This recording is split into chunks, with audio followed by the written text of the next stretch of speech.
We use the word tone to describe the writer's attitude towards the subject. When someone is speaking, you're familiar with their tone of voice, and you can tell whether someone is saying something, whether their attitude is hopeful or bubbly or pessimistic, cynical or sarcastic. Maybe they're objective, diplomatic, or formal. These are all things you can tell from their voice. In writing, we need to show the tone through word choice. And in our academic writing, we're going to worry about whether our tone is formal or informal. You're familiar with these words in everyday context. Let's take the case of dressing up. Formal wear is party clothes for a serious occasion, and informal would be something when you're just being yourself, casual, at home, like sweats. When we're looking at the creation of tone through word choice, formal tone would be created using standard academic English. It's what you use when you're writing papers for school. And an informal tone is created through the use of slang and idioms and conversational words, like you would use when you're talking or just having a conversation with family or friends.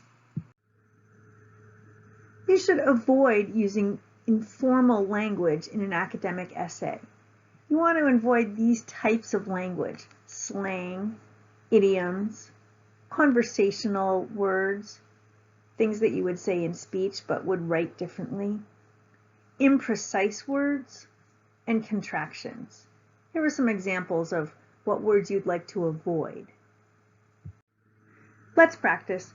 Read the passage below and decide which words would you revise because they're too informal. Go ahead and pause the computer to read the passage, and when you're ready, continue. Here's what I found.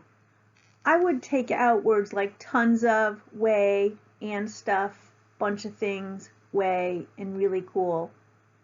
Sometimes I could just omit those words and leave what's left. Other times where I've written words in red over them, I would change the words to something a little more academic. Here are some more examples. Read through these and circle the words that you think need to be replaced.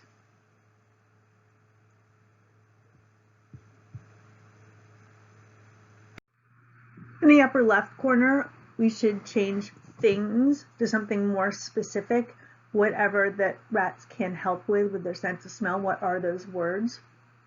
In the upper right corner, instead of saying lots, we should quantify it some way. Lots is too imprecise. In the bottom left, tons is actually okay here, because here it does mean groups of 2,000 pounds. That's a quantitative unit here. It's not just an imprecise term.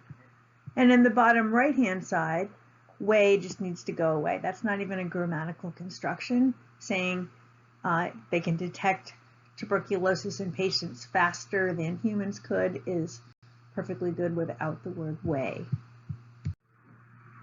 So look through your own writing to find slang and idioms, maybe words that are too conversational, definitely words that are imprecise. Get rid of all of those. Finally, don't use contractions like can't and won't. Say cannot and will not.